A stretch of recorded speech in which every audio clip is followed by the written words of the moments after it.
Great. So welcome back, everyone. Tim, still alcoholic, surprisingly. After the break did not cure my alcoholism. Someone spoke to me during the break about, I talked about thin ice, that being on thin ice as an alcoholic, I'm going to drink at some point. I need to be on solid ground. And what does thin ice look like? And what does solid ground look like? I know people who relapsed after many years of recovery, who were perfectly competent at living, good relations with people, managed money very well, showed up at work, as Bob B says, worked while they were at work. That's an acquired skill. Things going very, very well.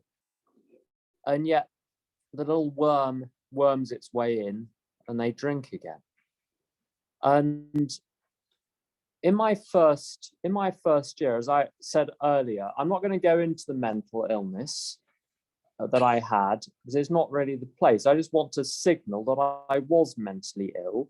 And in my first year, I was not going to suddenly become cheerful and optimistic and happy-go-lucky and rubbing along well with people. I had an awful lot to learn about how to live. So I wasn't doing well in my first year in many ways. In some ways, I was doing better than I was when I was drinking. So being on thin ice or being on solid ground, I don't think it's got anything to do with how well you're doing as a person and as a recovering person. I think it's got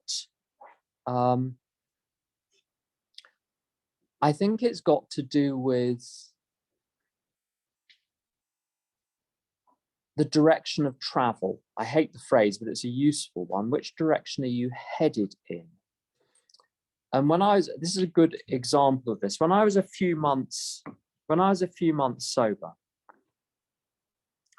I was writing my fourth step. So if you're very new to recovery, the fourth step is where you catalogue where you've been going wrong in life. And I was round at for some reason, I don't know why, I was round at my sponsor's flat. I was in London, had an American sponsor who was, tall and corn-fed, and I was small and pale and difficult, and this sort of thin little wiry skeletal creature with sort of sunken eyes. And I was sitting on the floor in his apartment in London, scribbling away on a piece of paper, and the door rang and the doorbell rang, and a number of other sort of tall, corn-fed Americans with very impressive teeth came in, and there were friends that were visiting him from Washington or somewhere, and they were talking to each other, and one of them looked around, suddenly realized it was this sort of creature like Gollum sitting in the corner with its pen and its piece of paper. And one of them said, "Who's that?" And my sponsor said, "Oh, that's Princess. She's writing her fourth step right now." And someone said, "Why do you call him Princess? He's a princess parfait. She does everything she's told." And I did in my first year. I didn't do it straight away, but I did it. I wasn't as prompt as some people, but I wasn't as slow as others. So what did I do? I was told to go to meetings, so I did. I didn't argue with it. I just said, okay, I'll go to lots of meetings. I went to a meeting every day. I remember Maureen, who was 17 years sober at the time, said, she said, "You must never, ever go to fewer than 3 meetings a week." And at the moment, I go to plenty more than 3 meetings a week, but she's never phoned up to say, "By the way, I was wrong with that advice." So I think it still holds. But I went to 1 meeting a day. One day in my first year, I didn't go to a meeting. The result was so catastrophic. I thought, I'm not going to try that again. Because I just sat there and I thought to myself, I ought to be able to have an evening to myself. I thought, that sounds nice, doesn't it? Self-care. I shall look after myself, just like a normal person would. Just sit at, I didn't know what people did. So I sat at home and thought about myself for the whole evening. And I was in the most frightful state. So I didn't try that again for a long time. So I went to lots of meetings. I did the step work I was given. I called an awful lot of people. What I was told in my first year was, life is what you do in between meetings. And I wasn't suddenly going to become well, but I felt in meetings, I had a glimmer, at the very least, in every meeting I went to, that things might be okay. They might be okay. So the meetings I went to were islands of safety, and I had to paddle very hard in between meetings to cope with life. But another thing that I had a little, this was early 90s, I had a little tape player, and someone would make me copies of AA tapes. Now, it's a lot easier these days. You can download endless things to listen to, sort of Sobercast and all these different podcasts and websites with AA talks. It's the easiest thing in the world. It's very easy to call people today, much easier than it was 30 years ago, where you would call people and everyone was out because they were at a meeting. So it's very hard to get hold, or they're either at work or they're at meetings. You know, I've left endless messages on people's phones. It's much easier to get hold of people now than it was then. I was told, if in doubt, read the big book, listen to a tape, or pray, because often you couldn't get hold of anyone.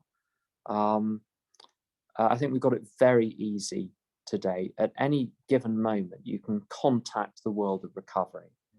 So there's no, unfortunately, the downside of this is there's no excuse anymore.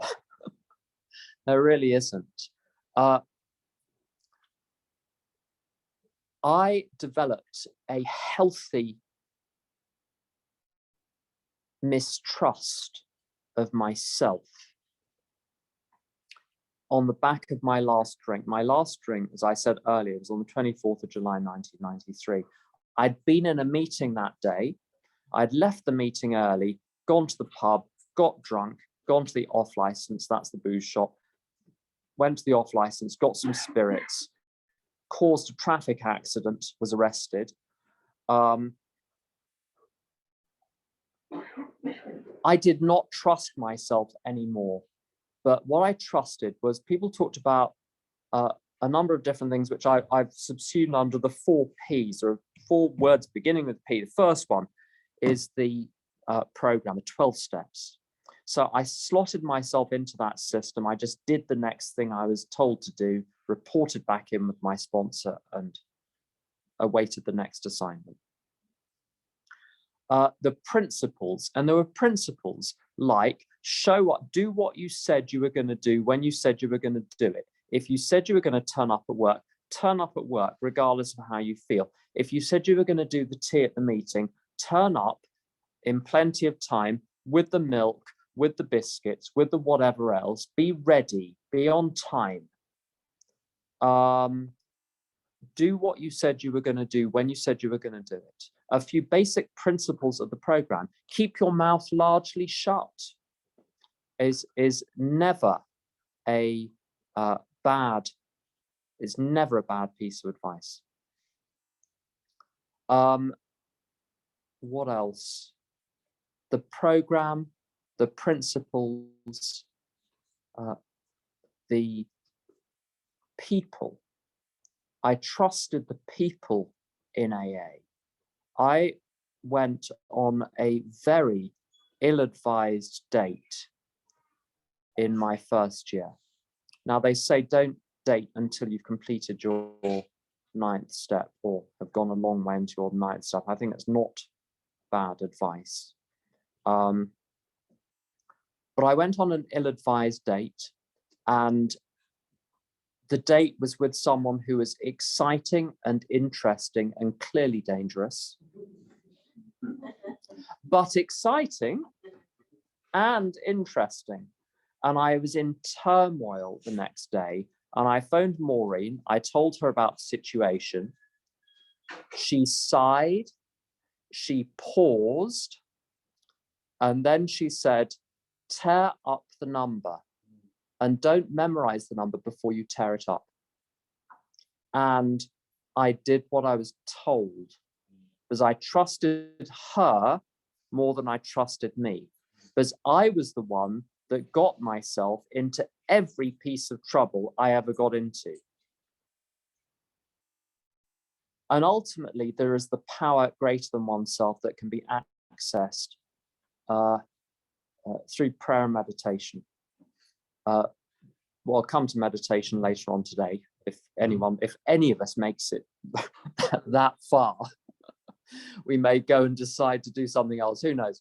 If we make it as far as step 11, we'll discuss meditation. But basically, if you want the short version, is you say prayers to God, and then you sit there and see what thoughts come into your mind, and that will get you about 80% of the way there. Just sitting there quietly, just contemplating the question at hand with the higher power in charge, because you said, higher power, please be in charge of this process. It's not very complicated. It's meditation for alcoholics, not meditation for spiritual gurus. It needs to, for me, it needs to be very, very basic and straightforward.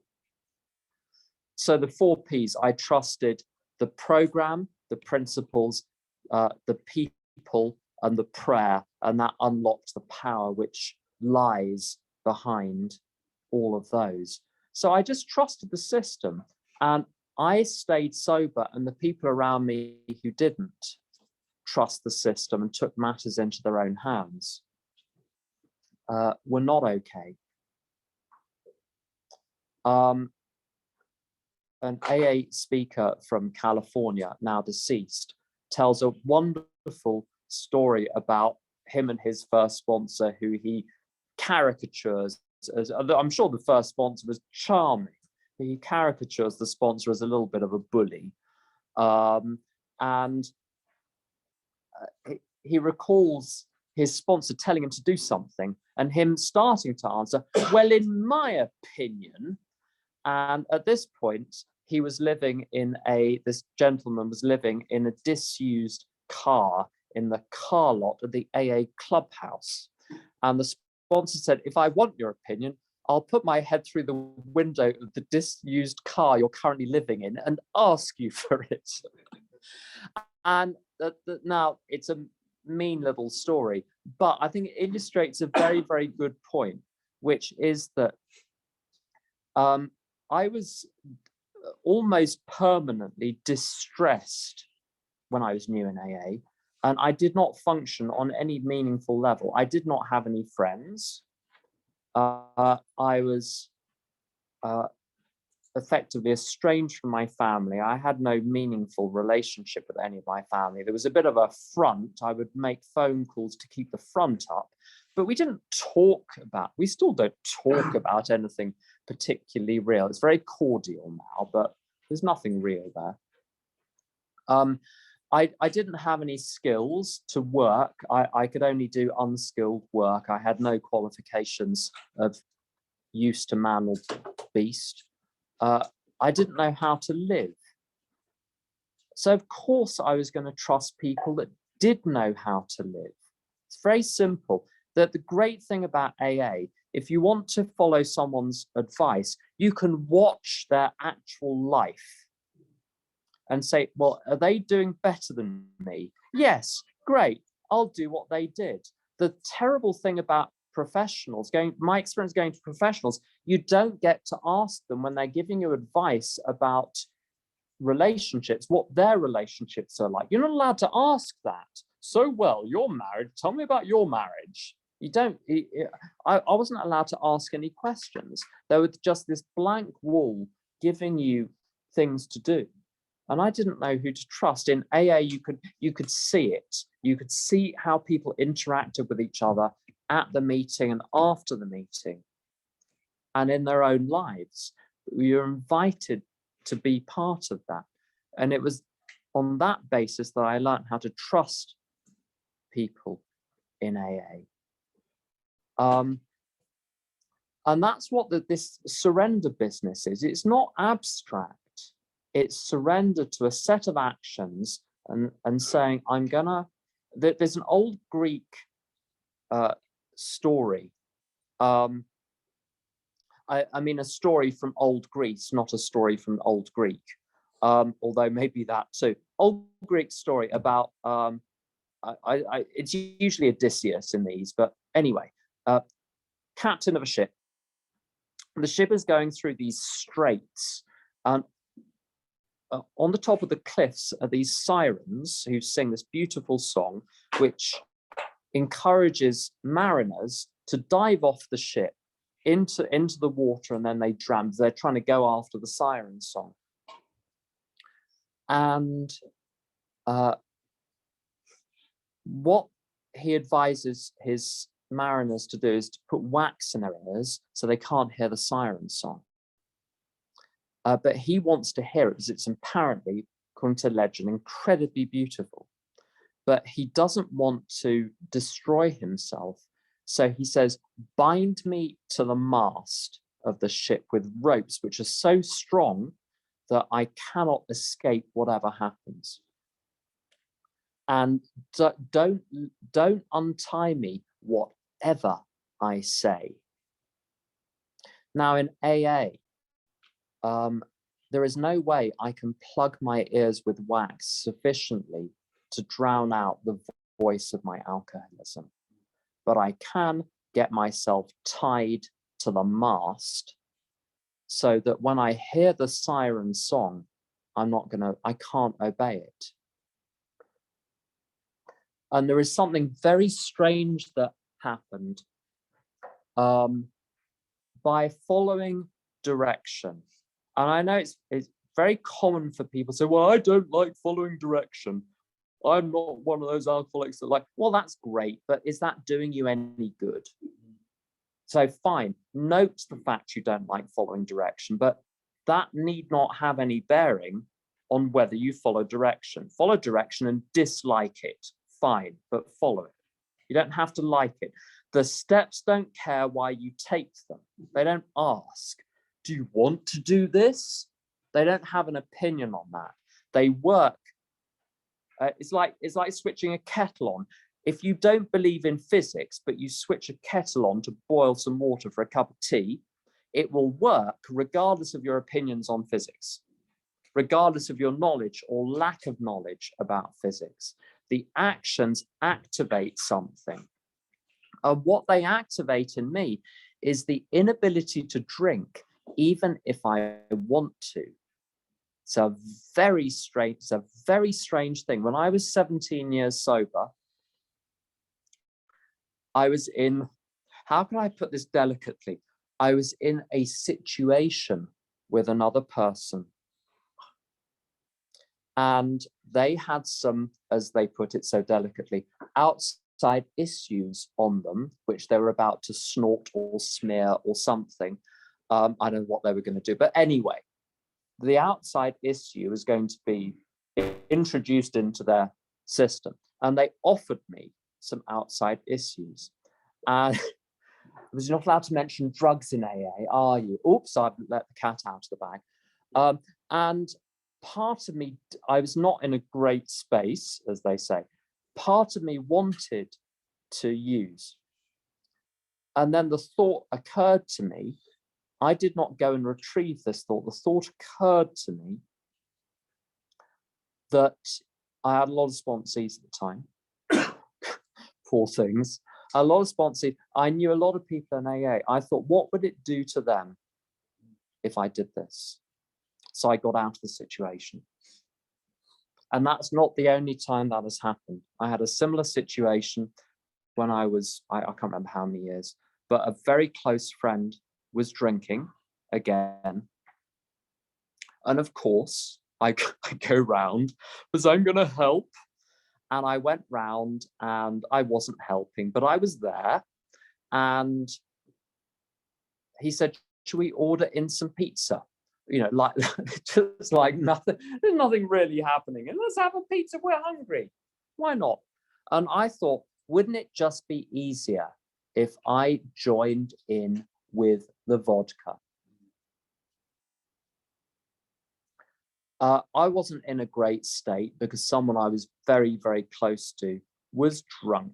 Someone who was very important to me was drunk. I wasn't in a great state, but the training kicked in and the little voice said, get out of here now. So I did. So surrender to the system of action activates a different voice in my head, which tells me the right thing to do, and which somehow I know I must follow. There's a line, let's see if I can find it.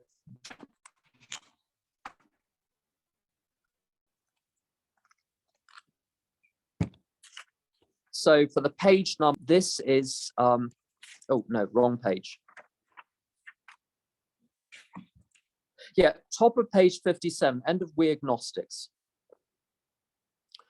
And then this is worded in a beautifully alcoholic way. Listen to this. Save for a few brief moments of temptation, the thought of drink has never returned. Wait a second. If there have been a few brief moments of temptation, you can't say the thought of drink has never returned. The thought of drink has returned. Okay, so the thought of drink has returned. Good. Now we've got that clear. It's like having an unexploded bomb. If you said the unexploded bomb never goes off, oh, except when occasionally it does, it's going to go off. That never only means never. If it's never except, it means it's going to go off. Okay, so the temptation is going to happen. But it says, and at such times a great revulsion has risen up in him. Seemingly, he could not drink, even if he would. God has restored his sanity. This is someone that wants to drink, but finds himself unable to because he's adopted a course of action. When I was pre-AA, I had no choice but to drink. Now I'm doing what I'm supposed to do in AA. I have no choice but to stay sober. It's out of my hands either way. And that's what makes life very, very easy for me today. It's out of my hands. On this subject of suggestions, on page 59 of the big book, it says, here are the steps we took which are suggested as a program of recovery. And you will often hear people say, well, you know, I'm glad the program is only suggested because I don't like being told what to do. So it's only suggestions. And there's someone listening to this and it's their story, a little anecdote. So I apologize to them. I'm probably going to butcher it and mistell it, but I think it's illustrative of the point I'm going to make about suggestions. This person was living in a foreign country, and they crossed the road when the light was red. The little man was red, and they crossed the road, get to the other side. Police officer says, that'll be 150 euros. You crossed when you shouldn't have crossed. And my friend said, oh, I'm so sorry. I'm new to this place. She wasn't new to this place. I'm new to this place. I don't know how this works. I don't know what's going on here. And the police officer says, where you come from, do they have traffic lights? Yes, they have traffic lights. And do you have a little red man and a little green man? Yeah, we have a little red man, a little green man. And the police officer said, where you come from, what does the little red man mean? And she said, well, it's just a gentle suggestion that it's probably not a good idea to cross at this point. You see, I read suggestion as meaning, oh, I don't have to do it. And then I don't do it. many years ago, I was in a city in France, and we were looking for somewhere for lunch. And it was getting late. All the places were shutting up around 2 o'clock, 3 o'clock. The city shuts down. It was getting towards 3 o'clock. And we looked on TripAdvisor, and it said there are 900 restaurants in this city.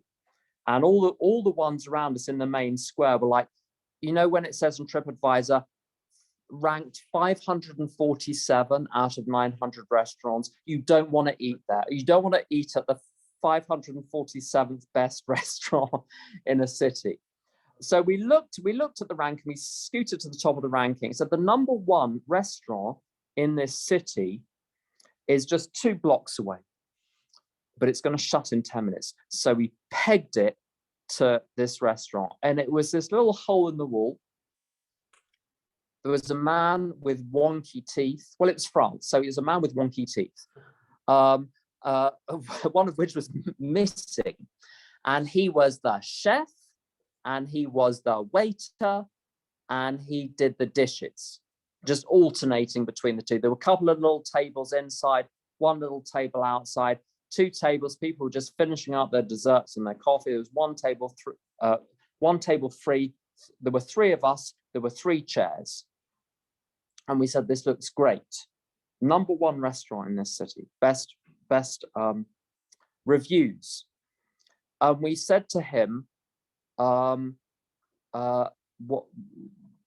the menu? And he pointed up towards a chalkboard. And if you've been to France, you'll know it'll say the chef suggests. And then there was a starter, there was a main course, and there was a dessert. And one of us said,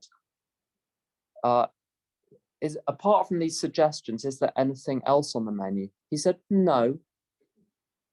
If you want to eat here, this is what we're cooking today. And the choice was to eat there or eat nothing. And to eat there and eat what was on the menu, but there was no plan B. There was no other option. So yes, in AA, we only suggest that you work the program, that we work the program. But we have no plan B for you. If you don't like that, you can stay. We'll feed you biscuits and donuts and coffee until you're hyperglycemic and very, very edgy. But there is nothing, and we'll take you to Denny's, but there is nothing else we can do for you. We have literally nothing else to offer. So what suggestion does not mean these steps are optional, and I'm sure any other way you figure out will be just as good. It means this is the only thing we have to offer you, but we're not going to force you. The decision is yours. That's a very different meaning to suggestion. Just like with the little red man on the traffic light in this foreign country, if you want to stay alive, you better do what the little red man says. And so surrendering to the program, which is really what steps 2 and 3 are about, to me has got entirely to do with surrendering to a course of action. But let's mention a couple of things about the actual steps 2 and 3. So let me just remind myself, what does it actually say? Came to believe that a power greater than ourselves could restore us to sanity, and then made a decision to turn our will and our lives over to the care of God as we understood him.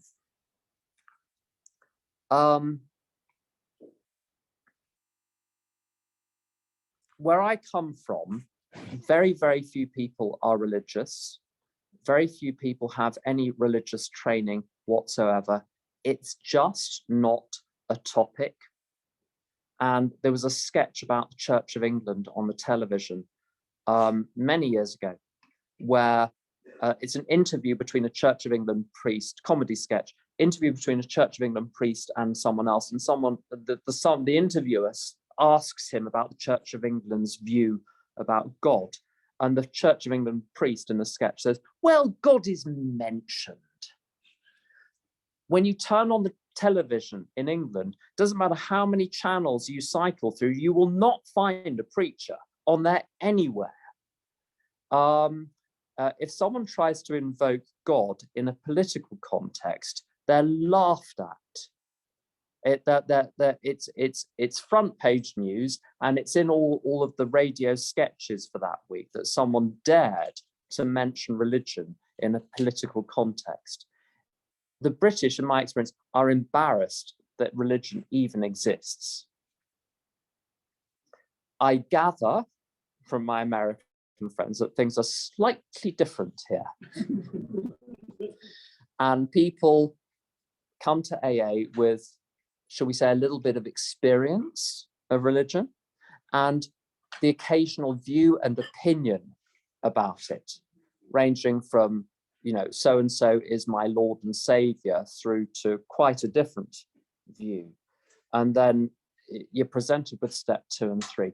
I think we have a cleaner time of it in England because it's just not a topic.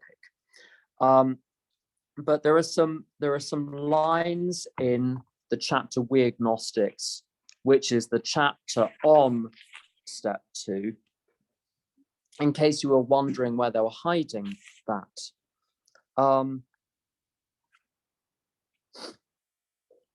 There's a paragraph at the bottom of page 45, which I think is very, very useful to anyone that comes with any preconceptions or ideas about religion and about God.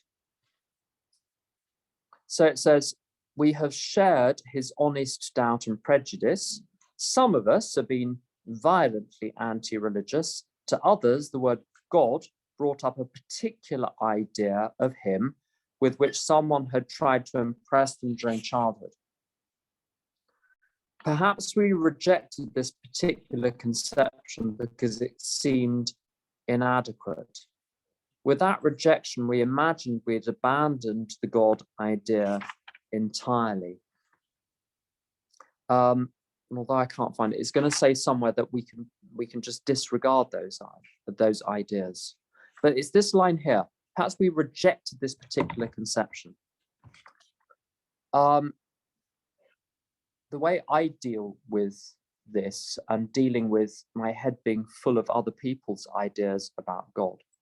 You see, I came to AA thinking that people who believed in God were a little bit simple and to be pitied and obviously wrong. And so obviously wrong, I didn't even need to think about whether they were wrong. They were just self-evidently wrong. And I had ideas of the God that other people believed in. What I was encouraged to do was to set aside all of this, to set aside every idea about a higher power, every idea about God, whether good or bad, and to just start with a completely blank sheet of paper. And to go with the phrase, a power greater than oneself.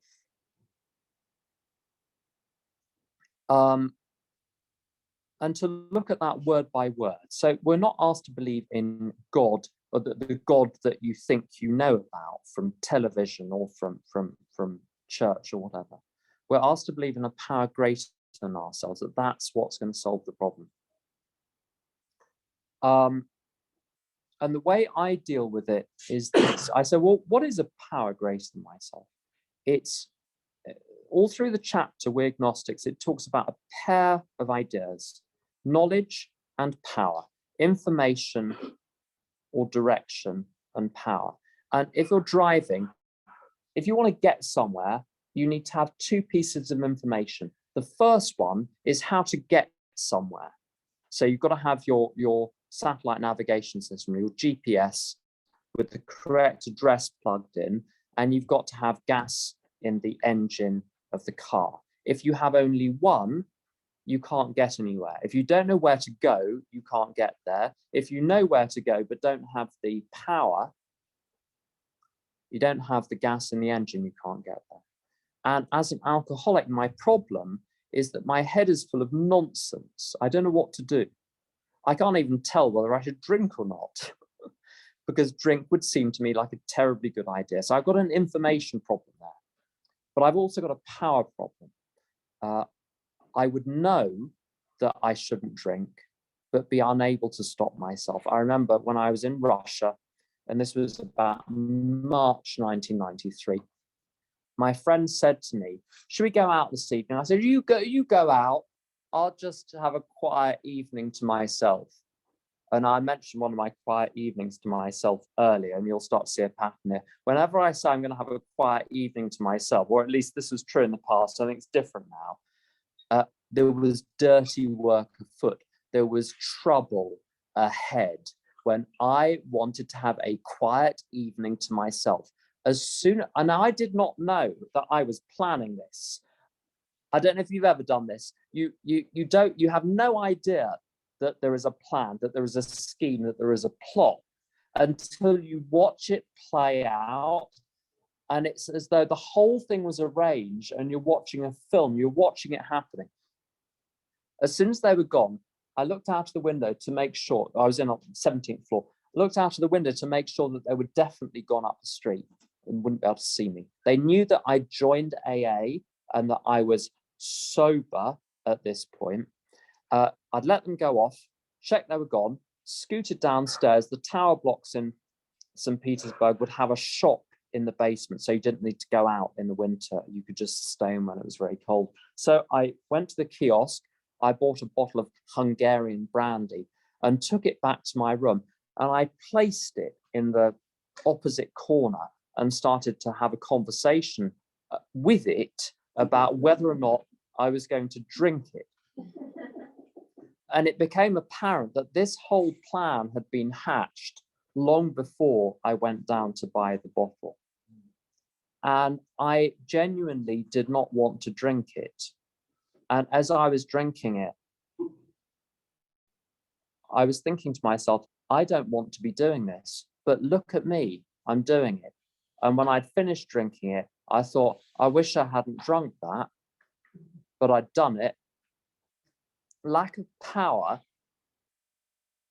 I was drinking against my own wishes here.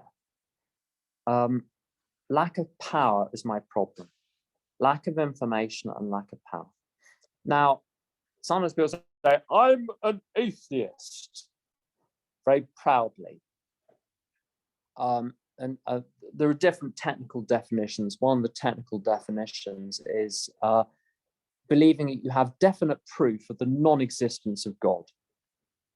Agnosticism, strictly speaking, I'm given to understand, is the position where you say, it can't possibly be known whether or not there is a God. It's not, oh, I don't know, maybe there is, maybe there is. It's not, no, it's a position that it cannot be known whether there is a God or not. As soon as you start using the word God, you're sunk, because the word God is associated with ideas that have been rattling around your head like a dried walnut for the last 40 or 50 years. So let's leave the word God aside, say power greater than myself. So I say, well, can I believe in a power greater than myself? And a couple of examples, well, and I think it's impossible not to believe in a power greater than yourself, and I'll tell you why. You go back through your life and you ask yourself, with those two commodities, information and power, have I ever received information from outside of myself which proved useful in any way that I could not possibly have come up with myself? And you'll find thousands of examples where you learn how to take apart a motorcycle engine or cook a dish of some description or do anything. There's lots of information that one has acquired that one hasn't come up with oneself. Even how to work a television. You read the instruction, you can't work it out, you can't work. Of course, I'm sure you're like me. I don't look at the instructions, I just think I haven't got time for that. So I spend 3 hours teaching myself wrongly how to use it. And then I look at the instructions and they were there, it was there all along. Anyway, even something as simple as figuring out how to drive a car. Most people are taught how to drive a car. Sure, there's stuff you can figure out, but boy, do certain pieces of information help in the process of learning how to drive a car. if you're reverse parking or parallel parking, if you're taught how to do it, it's quicker than figuring it out yourself. So, right, okay, so there is information out there which is accessible, which I could not have come up with myself. But that falls short. What about power? If you've ever lacked confidence and gone to someone else and had a pep talk, and they gave you the confidence to apply for something or ask someone out on a date, and you summon through the conversation with another person the confidence, you're given the confidence you couldn't have summoned on your own. You have accessed power, and power in physics is the ability to get work done, the ability to do something. If you've ever accessed power in that sense, if you've been to an AA meeting and felt more able to stay sober that day than you did before the meeting, and it's not because people were wise and insightful, there's just something which gives people strength. If you've ever accessed information from outside of yourself, if you've ever accessed power from outside of yourself, well done, you now believe in a power greater than yourself. The only question remaining is that power, is that information and power combo sufficient to overcome alcoholism? You've just proved, by the way, the existence of God, because God is the code word for the power greater than oneself. And that's how I dealt with this. I do not need to borrow another person's concept of God or a religion's concept of God. I can just go with the phrase power greater than myself and work from there. And then I take the word God and say, that's my code word for it. I know what I mean by it. You can mean by it whatever you want. The question is, can that power restore me to sanity? What is sanity? Sanity is not drinking, even though I want to. And it's very simple. I remember sitting in a meeting in Fulham in London, 29 and a half years ago, and saying to myself, these people clearly have nothing in common with each other. People from all sorts of different classes, landed gentry sitting next to people who lived on the street in the same meeting, about to go off and have lunch together. A friend of mine talks about a story where there was he was with an AA woman, and they were standing outside a courtroom. She was a high-powered attorney in Los Angeles or somewhere, and they were with a couple of clients and these highfalutin types, and they're all talking there in their smart business suits, and a man walks past, long beard, shopping trolley full of plastic bags, and says, "Hello, Janet." And Janet says, "Hello back." And they say, how do you know that? Street person. She says, "Oh, we have lunch together sometimes." It's a very good description of AA. We have lunch with people that we wouldn't normally have lunch with. And you look around the meeting and you say, this works not because all these people have like this special thing in common that I don't have. You can't find a common denominator of people in AA. We so obviously only have in common alcoholism. If it works for you, the presumption is why wouldn't it work for me? And there's one bit, so identification. I've been thinking a lot about this recently. Identification is super helpful, I think, for getting people through the door of AA. I think it's also super helpful in step 2, where I hear my own story told back to me in various guises. And no one person has the whole story, but I puzzled together the pieces until after a few months in AA, there was nothing in my story which was particular to me. I was a combination of all the different bits and pieces I saw in other people. I remember one of my tricks when I was drinking was to sit or lie in the middle of a fast road trying to get run over so that I would die, but it not be my fault on account of suicide, because my brother was an alcoholic who committed suicide and he used up the family's suicide voucher. So until someone commits suicide in a family, in my experience, is not a topic. As soon as someone has committed suicide, boy, is it a topic. It's there as part of the wallpaper of the family. And it's so clear what the suicide did to everyone else in the family and continues to do decades later, that I couldn't, in all conscience, really go through that. I know in some families, sadly, they do, nonetheless, but I couldn't. But I tried to construct situations in which I would die so that I could be dead, but it not be my fault, apparently. So I could die without guilt. And I remember sharing this very proudly in a meeting, thinking, how special am I, the hero of this very particular story? And one by one, 4 other people said they'd done the same thing.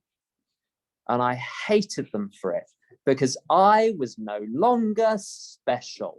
I was just one of a whole long line of dorks who did the same thing. And my sense of specialness was gradually eroded to the point that I could not believe. I knew it was going to work for me, fundamentally, because it worked for all of these other people. And then the most terrible thing happened. And I don't recommend this at all. I was in a terrible state one day. I knew I was going to drink. And I'd never prayed before. And I'll tell the short version.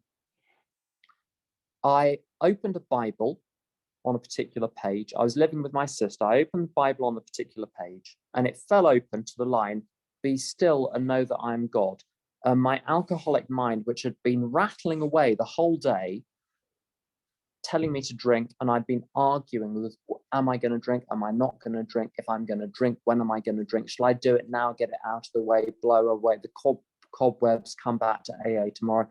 The argument stopped when I went to sleep and didn't drink. And I woke up the next morning, I thought the game is up, because I now know that if I pray in that state, I'll be all right. And I thought, damn, I can't drink anymore. I've been given access to power. And now I had it. It was my responsibility to do something about it. I couldn't hide behind powerlessness anymore. There was a solution if I would have it. And you're then placed at the threshold of step 3 to turn your will and life over to a power greater than yourself. Now, my image of what step 3 was when I was new in AA was this. And frankly, for many years, so my understanding of step 3 has changed a lot, as I think it should. My idea was, I'm still in charge. I'm marvelous. I'm going to learn how to have a great life sober, and in emergencies, I'll call upon God. Now I've got drinking out of the way, I'll get a job. I'll get a qualification. I'll get a career. I'll get a house. I'll get a relationship. I'll get a pension scheme in place. I'll get a mortgage. I'll have snazzy friends who are suave and will go to fancy places and do fancy things, and I'm going to be sensational. And if I have trouble, God will be my little helper. And I'll use the steps, because they will get my pesky little character defects out of the way, and I'll learn how to be sophisticated and agreeable and get my own way better. And I don't know if you've been to meetings where people have said this. They've said things like, AA is really great because I've got my life back. And I've got my job, and I've got, I heard someone a while ago say, I got a PhD, whatever that is. I've got a PhD now, I'm sober, and I've all these wonderful things. And I did this. I didn't get a PhD. I've got a skin condition, is what I got in my first few years. Just never completely cleared up. But that's another question. But we can shake hands. It's fine. You won't get. Anyway, that's a different question. I never know what I'm going to say in these things. My first 8 years of AA, I finished studying something. I studied something else. I got an occupation. I didn't do badly. I got a little bit of money. I wasn't rich, but I got enough to pay the bills and live somewhere which looked pretty reasonable considering where I'd come from. I got a relationship with a wonderful person. We got on very well. We went on holidays. It all looked absolutely great, except for one tiny thing. I was waking up at 4 o'clock in the morning having panic attacks. I got everything I wanted and it didn't work.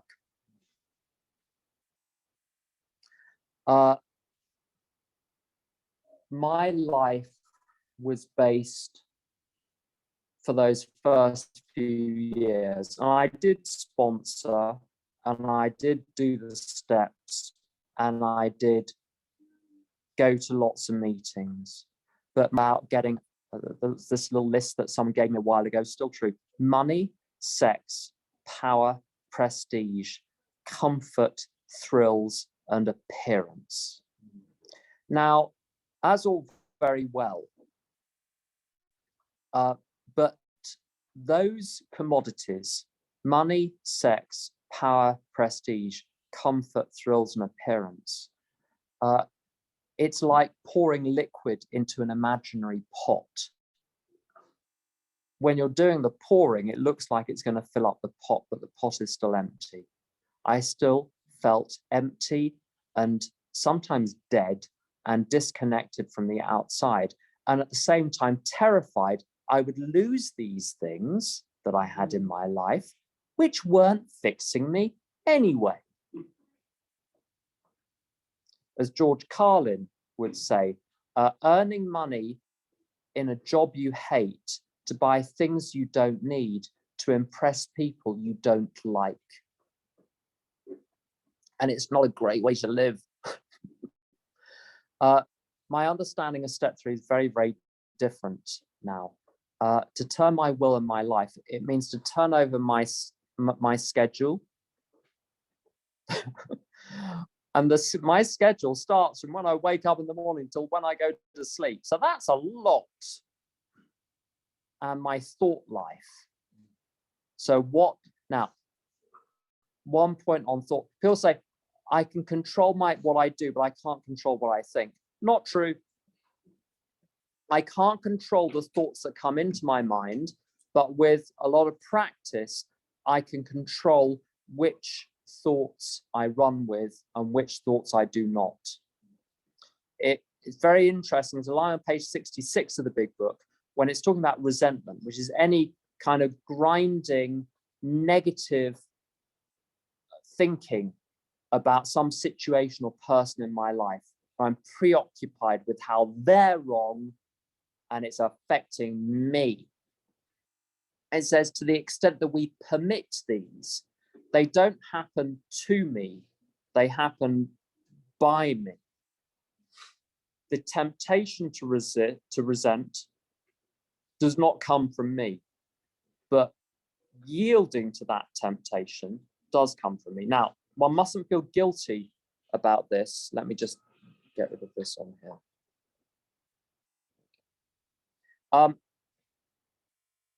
It takes a lot of practice. If your mind is not in your control, it's bringing it to heel. It's like if you've ever looked after a dog that is a few years old and has been let run wild. They're very, very difficult to bring under control again, to turn them in, to tame them. They might never be entirely tamed, but they can be trained by the right person. And the alcoholic mind, or just the human mind, is a little bit like that. If you spent a few decades not learning how to manage what goes on in your mind, it's going to be a rough ride as you learn how to do it. In the same way, it's a rough ride training a dog. But it's better than this huge dog pulling you behind it with, you're holding the dog with the lead, but the dog is in charge. And that's what I was like with my mind when I came to AA.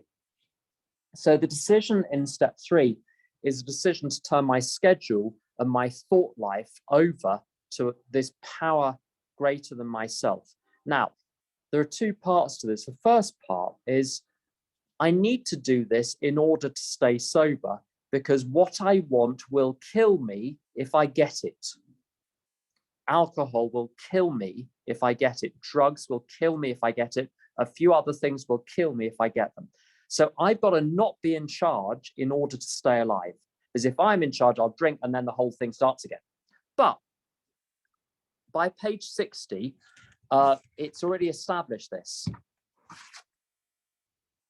where it says, middle of page 60, that we were alcoholic and could not manage our own lives. Tick. That probably no human power could have relieved our alcoholism. Tick. Other people's good advice did not work. And people in AA talking me out of drinking does not work. That God could and would if he was sought. In other words, the power that lies behind the system that AA operates will keep me sober despite my wishes. Fine. But there's 2 pages of material before we actually do the turning of our wills and our lives over to God. So why is that there? If we already know by page 60, God needs to be in charge, what are those 2 pages about? If I think that my best interests, so I've got to turn my will and life over to God in order to stay sober, but I've got my own plans and designs, I'm going to resist the whole process. If I think that my interests lie in me doing what I want to do, I'm not going to hold up my side of the bargain. So the next 2 pages are about basically convincing me that to turn my will and life over to God is a really, really good idea, completely setting aside the drink and drug question. I've got to be convinced that it's the right horse to bet on. And there's a very simple way to do this. I took step 3 after a fashion when I was new, and it seemed to be good enough to get and keep me sober. But the full meaning of step 3, this idea of turning my will and life over to God, so that it's like work. I've got a friend, I've known people that have worked for this, I better not say the name of the bank, a big bank, where when you sign up to work for them, basically your life now belongs to them, where you're working 90 hours a week, and you've got a lot of money, but you can't really plan anything. If they say jump, you jump. If they say you're coming into work at the weekend, you come into work at the weekend. If they say you're going to do an all-nighter, you're doing an all-nighter, and you have no choice in the matter. You belong to the company. The French Foreign Legion is much like this as well. Turning your will and life to God is the same thing, except it's not malevolent. It does you no ill. My schedule is my whole life. And it talks in Bill's story, I think it's page 16. Faith has to work in and through us 24 hours a day, because you don't know when. It's like a fire alarm. If you don't know when the fire is going to go off, you need to have the fire alarm on the whole time.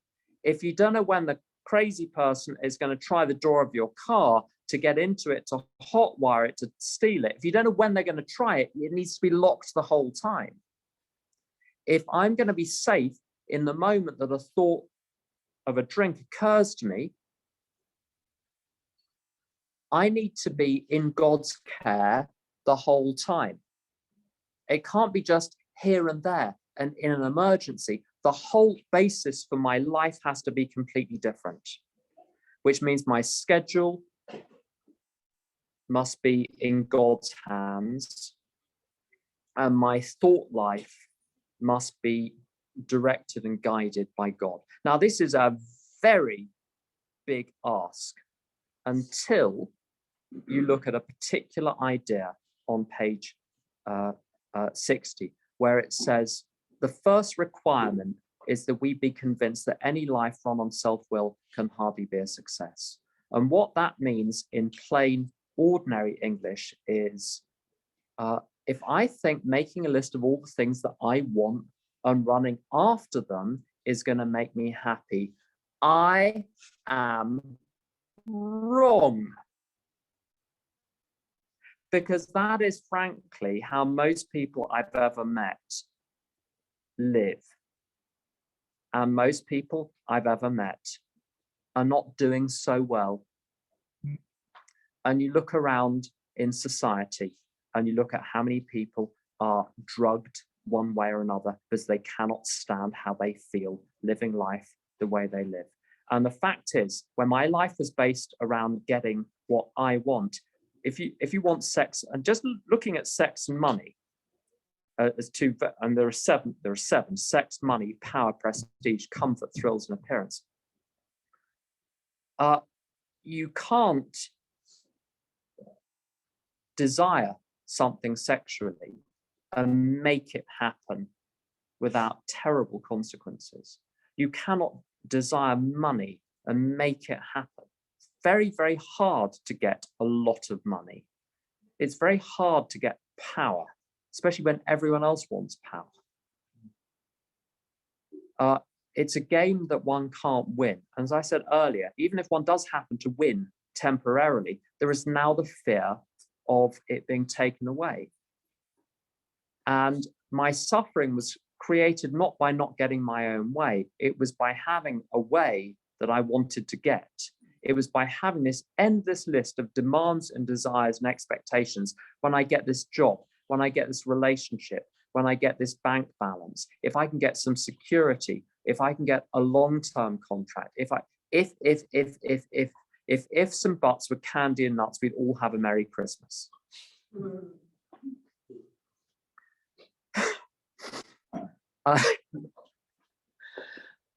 The system does not work. If the system worked, everybody around you in your life would be serene, pleasant, and cooperative, but they're probably not. The system does not work and cannot work. Is he not a victim of the delusion that he can wrest happiness and satisfaction from this world if he only manages well? Page 61. Now, I knew for a long time that I was unhappy because I couldn't get my own way in the world. But is he not a victim of the delusion? I backed the wrong horse in the first place. And the simplest way to recognize this system failed, when I was in my 30s, which seems a very long time ago now, I was listening to some kind of AA talk about the Big Book. I was maybe 15 years sober. And the speaker was asking questions to the audience, rhetorical questions. So they weren't actually answering, but they were encouraged, people were being encouraged to ask themselves these questions and see what the internal answer was. And the conversation went something like this: "Are you happy?" And I thought to myself, well, I'm better than I was. I'm 15 years sober. I was better than I was at 10 years sober, better than I was at 5 years sober, certainly better than I was when I was drunk. But I was not at peace. I was not content. There was an underlying dis-ease.